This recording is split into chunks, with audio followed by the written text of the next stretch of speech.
So today I'm just going to talk a bit about limits and continuity.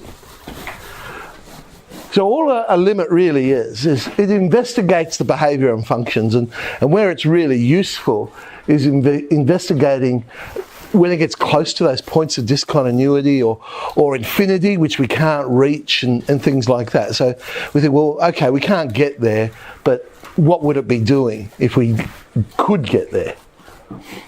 Now, there's a couple of notations. Then this is the main notation. The limit as x approaches some value of the function. So that's basically what it's saying. As that x value gets closer and closer to a value of a, whatever a happens to be, what's the function doing? What's the y value doing? What value would this function take? Now, there's these other notations which technically aren't in the course, but it's still useful to know about. If we see x approaches a with a negative sign, it basically means, well, what's the limit as we approach it from the negative side? So you get something like this. There's an absolute value curve. If I said there, well, what's the limit as we approach 1 from the negative side? Well, that y value, you can see, is getting close to 0, because that's the x-intercept. And if I had one of these split graphs, step graphs, whatever we call them, if I was to approach 0 from the negative side, the function is approaching 4. Then we have one where we say, well, what happens as it approaches from the positive side? Well, with the absolute value graph, there's no difference. It's still approaching 0, which is an indicator that, hey, this quite possibly is a continuous curve. Whereas with our step one, it actually has a different value. Now, if they have a different limit, then we know definitely it's not going to be a continuous curve, because it's approaching 2 different values depending on which direction. Now, as I say, technically those 2 things aren't actually in the course. Most of the limits, well, in fact, all of the limit questions that they would ask you to find would be just as simply as x approaches a. But it's safe to say that if that limit from the negative side is the same as the limit from the positive side, in all likelihood it's continuous. It might not be, because you could have something like, if I was to draw y equals 1 on x squared, it would have the same limit, but it doesn't exist at x equals 0, so it's not continuous. So there are cases when they could be equal but not continuous, but it's fair to say that if they're not equal, then it's definitely not going to be a continuous function.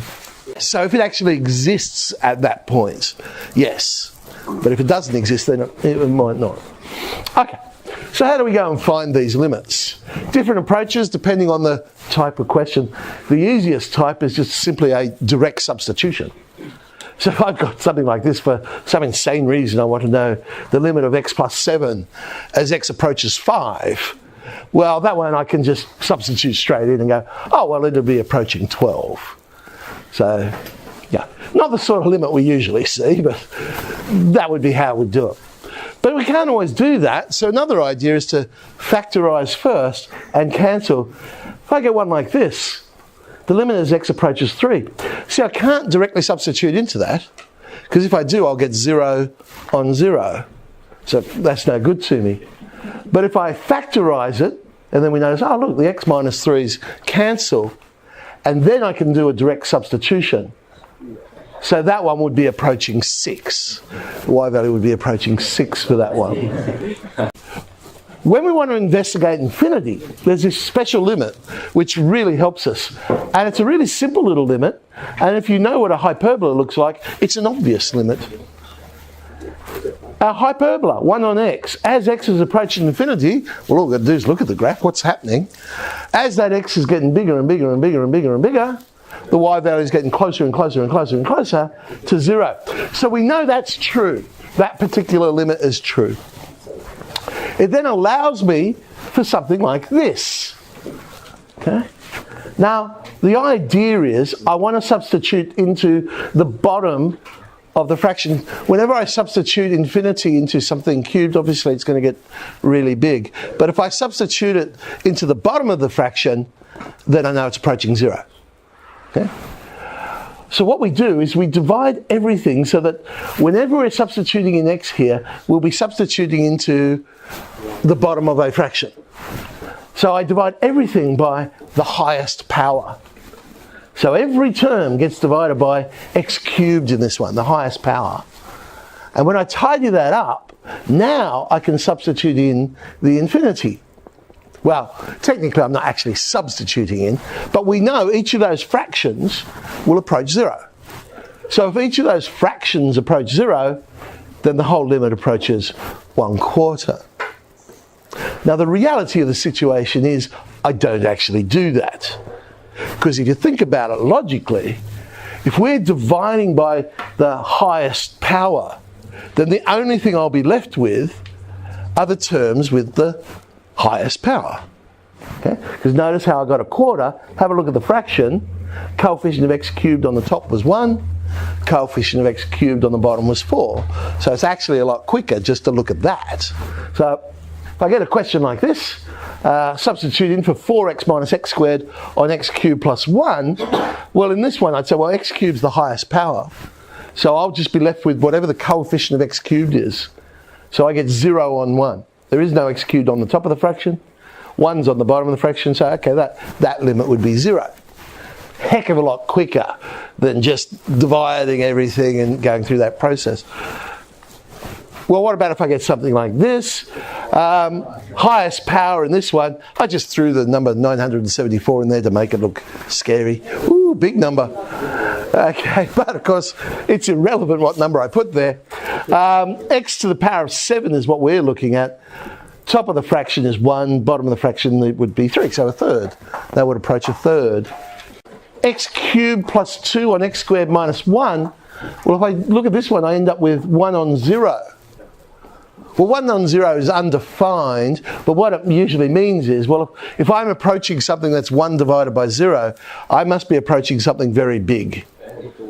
So we know that, yep, that's tending towards infinity, that one.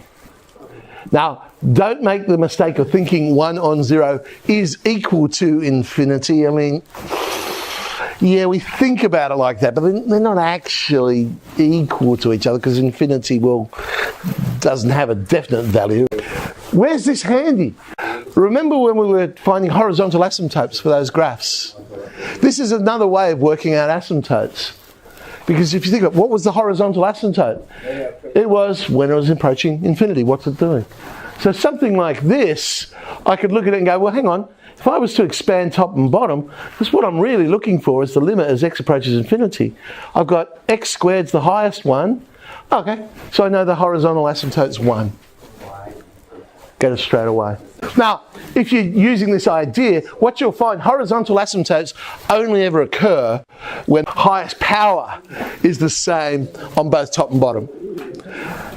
What you will find is if the highest power is only on the bottom, then it'll end up being 0. So the x-axis will be the asymptote. If the highest one appears on the top, then it's tending to infinity, so you've probably got an oblique asymptote of some description. Okay. Well, that's all I really want to tackle today, because we've only got one period. And then on Monday we can have a look at this idea of first principles. How do we actually go and differentiate?